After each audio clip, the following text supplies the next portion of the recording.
Conozca Más presenta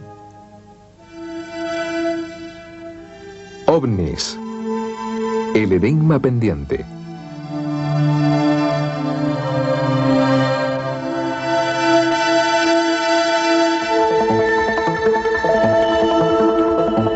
Este es nuestro hogar, nuestro mundo.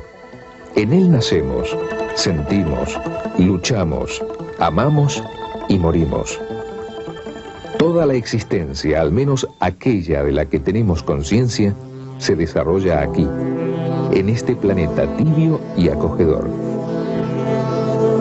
Más allá, el cielo, el dilatado vacío que cada noche se adorna con millones de estrellas.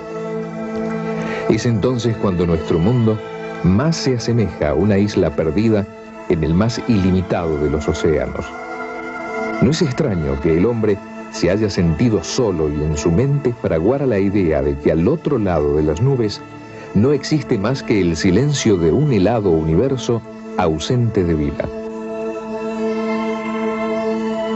Nadie puede venir desde ese negro horizonte de estrellas, porque nadie hay en el inmenso cosmos excepto nosotros, a no ser que, pese a todo, no estemos solos, y otras gentes de otros rincones del espacio hayan encontrado la forma de llegar hasta aquí. Y eso es lo que, al menos aparentemente, está sucediendo. A falta de otro término más descriptivo, utilizamos el de OVNIS, objetos voladores no identificados, para referirnos a lo que miles de testigos en todo el mundo cuentan haber visto. Vehículos de origen y tecnología desconocidos que cruzan nuestros cielos y aterrizan en nuestros campos. Están fuera de toda lógica. La ciencia oficial no admite su presencia. Nunca deberían estar ahí, pero aparecen y pueden ser fotografiados o filmados como estos objetos que se encontraban parados sobre unas casas de Bélgica. Recortados en el cielo eran tan solo unos puntos de luz, de origen y función desconocidas. Los veremos mejor a cámara lenta. No parecen focos, sino el desprendimiento de algún tipo de energía. Tampoco puede hablarse de un objeto, ya que tan solo lo que apreciamos es luz. Luz que gira como la de otro ovni, filmado en Brasil, que supone una de las más increíbles filmaciones de un ovni jamás realizada. Fue filmado en Sao Paulo el 29 de mayo de 1986 por una productora de video que hacía un comercial. Se encontraban sobre un edificio y dominaban un amplio horizonte. De repente, observaron a lo lejos una luz. El operador de cámara pudo rodar durante varios minutos las evoluciones del ovni. Era como una bola de fuego. No emitía luz, sino una especie de energía que giraba alrededor del objeto y que cambiaba de color, del amarillo al rojo. La luna se encontraba situada a la derecha y al acercarla con el zoom puede apreciarse su tono blanco sin destellos aparentes. El ovni era otra cosa. El operador efectuó varios desenfoques para apreciar la exacta distancia al objeto. En un momento determinado, el ovni se alejó y dejó de brillar alternativamente. Luego, finalmente, desapareció.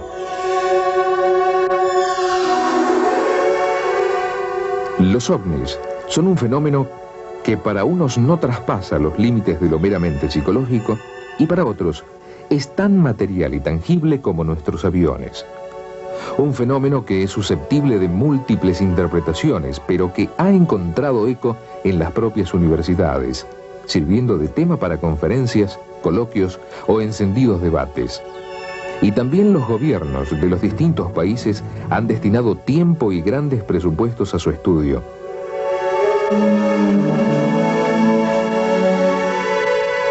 Todos los científicos e investigadores admiten la existencia de los ovnis, ya que no todas las personas pueden identificar todo lo que surca los cielos. La polémica surge cuando se intenta interpretar los fenómenos. Para los escépticos, los ovnis son producidos por histerias de masas o nervios de guerra. trampas de personas que buscan publicidad, personalidades psicopatológicas e interpretación errónea de objetos conocidos y explicables racionalmente. Para otros, los ovnis no son de nuestro planeta, surgiendo con ello las más increíbles teorías. A pesar de todo, los ovnis parece están ahí, adoptando casi cualquier forma imaginable, aunque predominen la cilíndrica, la esférica y sobre todo esa forma circular y convexa que les ha proporcionado el ya inamovible nombre de platos voladores. El comienzo de esta historia, al menos en lo que se refiere a la época contemporánea, es de sobra conocido por cualquier seguidor del tema. Fue el martes 24 de junio de 1947 a las 2 de la tarde. Ese día, este hombre, Kenneth Arnold, que había despegado con su avioneta del pequeño aeródromo de Chehalis con dirección a Yakima, en el estado de Washington, tuvo un encuentro que pasaría a la historia.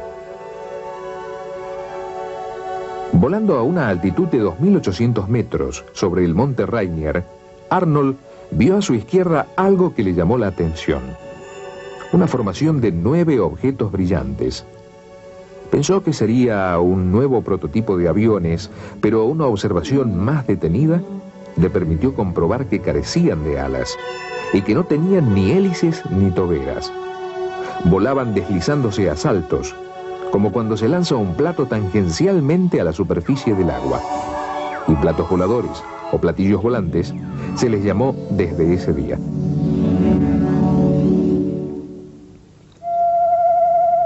En realidad no fue ese el primer avistamiento. 3 días antes, una patrulla de guardacostas de la isla de Maury, también en el estado de Washington, vieron 6 ovnis de enormes dimensiones.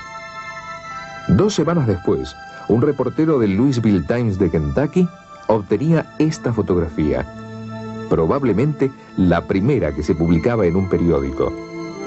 En ella se ve claramente el rastro luminoso dejado por 2 ovnis de forma circular. Durante ese año y los siguientes, aquellos misteriosos objetos prodigaron sus apariciones, a veces con descaro, como si estuvieran interesados en ser vistos, y otras fugazmente, sobre zonas apenas habitadas, en una especie de juego cuya razón desconocemos y que aún, casi 50 años después, continúa. Los testimonios se multiplicaron y pronto no fueron decenas, sino decenas de millares las personas que decían haberlos visto. Y el objeto se había detenido a unos 1000 metros del lugar. Yo me dirijo hacia el objeto muy bien definido en su forma, un plato de los tipos convencionales, con una definición bien clara, el perfil bien claro, tenía un perfil bien definido, ¿no? Un haz de luz bastante simple, suave, el haz de luz y un zumbido simplemente, no había ruido escandaloso ni nada por el estilo, era suave el zumbido del aparato. Y al llegar acá, me encontré con una luz muy potente que venía del Cerro Uritorco y se desplazaba muy suavemente hacia el oeste, dejando una estela en forma de triangular. Esa luz, después que se perdió en el horizonte, empezó a volver y se formó un aro luminoso muy grande. En el monte Overo, que está en el fondo, se produjo un avistamiento de lo que se puede calificar como de ovni, ya que en una secuencia de casi 3 horas se presentó una luz muy blanca, lechosa, del cual se desprendía una luz roja en forma vertical, y luego se producía una serie de luces, de destellos de distintos colores, que giraban como un carrusel. Salimos con el móvil de patrulla. Al llegar a la Plaza San Martín, prendimos la baliza porque vimos una luz roja en el cerro. Prendimos la baliza y la luz se acercó un poco más y se puso entre el color amarillento y rojo. Para los norteamericanos no era una novedad. Años antes, en 1942, Los Ángeles había sido sobrevolada por un grupo de 15 objetos desconocidos durante las primeras horas de la madrugada sobre los que se dispararon miles de proyectiles antiaéreos sin resultado alguno. El gobierno de los Estados Unidos, ante la avalancha de avistamientos ovni, creó equipos especializados para estudiar todas las denuncias y, más que nada, la posible defensa del país ante prototipos aéreos de potencias enemigas. El más importante fue el denominado Libro Azul, para el que trabajaron renombrados científicos, el FBI, la CIA e investigadores especiales de las Fuerzas Armadas. El proyecto Libro Azul definía el término ovni como objeto aéreo que por su ejecución, características aerodinámicas o rasgos inusuales no se conforma a un tipo conocido de avión o misil o no puede ser identificado como objeto o fenómeno conocido.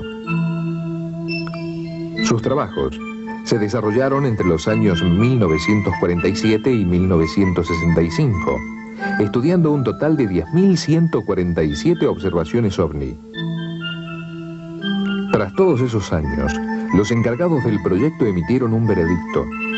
No parece existir evidencia verificada y plenamente satisfactoria de que algún caso se encuentra fuera de la estructura de la ciencia y tecnología conocidas hoy en día.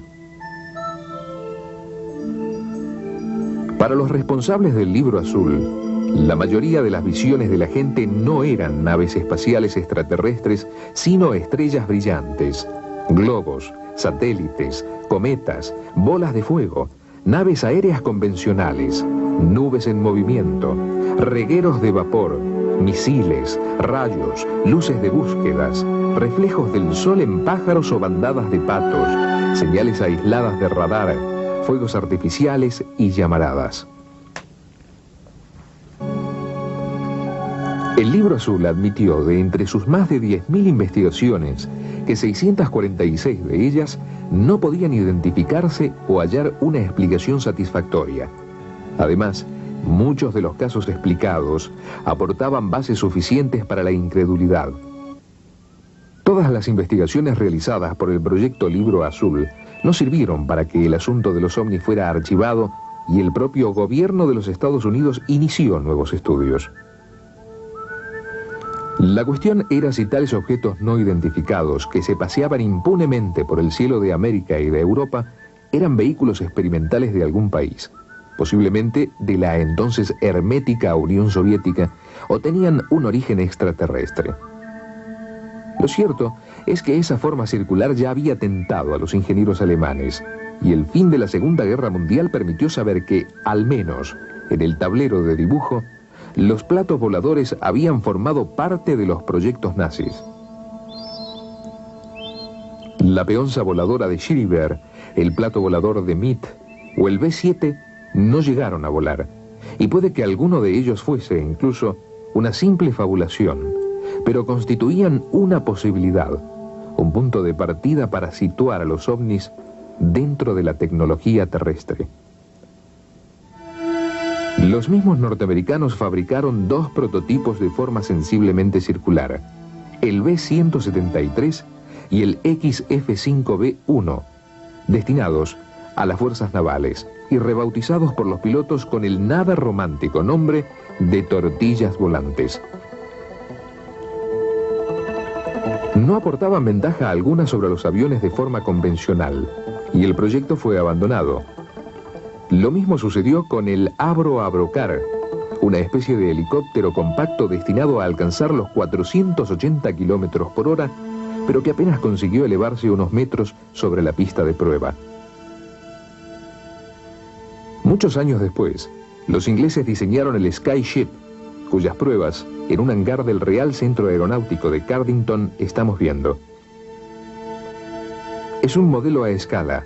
De haberse completado el proyecto, el Skyship hubiera medido 220 metros de diámetro. En realidad, se trataba de un globo de helio y no de otra cosa. Nunca pasó de la fase de prototipo a escala que recogen estas imágenes.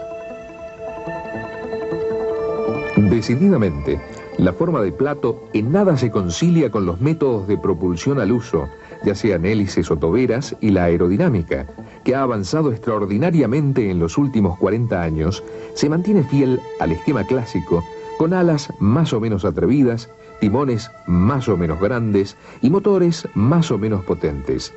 La razón es simple: las leyes aerodinámicas y los sistemas de propulsión conocidos no permiten demasiadas variaciones. Lo que llamamos ovnis parece ser algo radicalmente distinto. Se trata de vehículos movidos por una energía para nosotros impensable, que se comportan como pequeños planetas más que como naves y cuya capacidad de maniobra supera lo que el más fantasioso de los ingenieros terrestres pudiera imaginar. Sin embargo, a pesar de las evidencias y de los millones de testigos, los ovnis siguen sin ser aceptados como una realidad para aquellos que anteponen las leyes físicas conocidas a los hechos, cuando estos vulneran el orden científico establecido. Su argumento fundamental es que en el sistema solar no existe otra posibilidad de vida inteligente que la terrestre, lo que situaría el origen de los ovnis en planetas de otros sistemas estelares. En el caso sumamente improbable de que hubiese otras especies inteligentes en el universo, las distancias a recorrer son tan inmensas que aunque las naves alcanzaran velocidades fantásticas, tardarían siglos o milenios en llegar hasta aquí. Y el argumento sería válido si ese universo se rigiera únicamente por las leyes físicas que el hombre conoce en la actualidad. La propia NASA se ha visto afectada por los ovnis, pudiéndolos fotografiar varias veces junto a los cohetes lanzados al espacio en los proyectos Skylab, Gemini 4, Gemini 5, Gemini 7, Gemini 12, Apolo 11 y Apolo 12. Numerosos astronautas, tanto rusos como norteamericanos, afirman haber tenido encuentros con objetos o luces no identificadas. Si bien los científicos son reacios a admitir la presencia de los ovnis, la NASA, por si acaso, en la sonda Pioneer 10 fijó una placa de aluminio con una capa de oro, donde se representaban un hombre y una mujer proporcionalmente dibujados junto a la sonda y unas líneas con 14 púlsares, la frecuencia del átomo de hidrógeno y el Sol con sus planetas, con indicación clara del punto de partida de la sonda para que cualquier ser extraterrestre que pudiera interceptarla conociese su procedencia. La saga de los contactados se inició con este hombre, George Adamski, un norteamericano de ascendencia polaca que el 20 de noviembre de 1952 entró en contacto con un presunto venusiano de larga cabellera y aspecto angelical. Su historia es increíble, por eso los investigadores del fenómeno ovni le dieron la espalda. Sus fotografías, tomadas en el transcurso de numerosas citas, resultaron demasiado perfectas para ser auténticas. Aquellas naves, con una cúpula dotada de ventanillas procedentes de otras gigantescas de forma cilíndrica, parecían excesivamente teatrales, como lo eran los mensajes que recibía de sus amigos extraterrestres, preocupados por las pruebas nucleares y los destrozos ecológicos sufridos por el planeta. Parece evidente que se trataba de un engaño, entre otras cosas porque Venus no resulta un planeta confortable para ningún ser vivo, por muy angelical que sea su apariencia. Pero, ¿era Adamski el que pretendió engañar a la gente? ¿O era él la víctima de un engaño y se limitaba a transmitir lo que ellos, los supuestos venusianos, le contaban? No es una posibilidad a desdeñar, porque en 1954, dos niños ingleses obtuvieron esta borrosa fotografía de una nave que a primera vista recuerda a las de Adamski, y cuya semejanza se hace patente en esta proyección ortogonal realizada por el ingeniero Leonard Crumb. Este es Edward Meyer, un contactado suizo tan controvertido como lo fuera Adamski en su tiempo. Su contacto se inició el 28 de enero de 1975 a las 2:12 de la tarde en las inmediaciones de Hinwell, en el cantón suizo de Zurich. Desde esa fecha ha mantenido más de 100 entrevistas con ellos, obteniendo innumerables fotografías y filmaciones.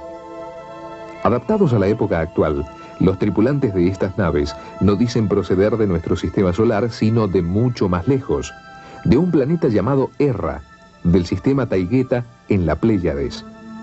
Su mensaje es también más coherente, puesto que no pretenden adoctrinarnos, sino simplemente que nos vayamos acostumbrando progresivamente a su presencia.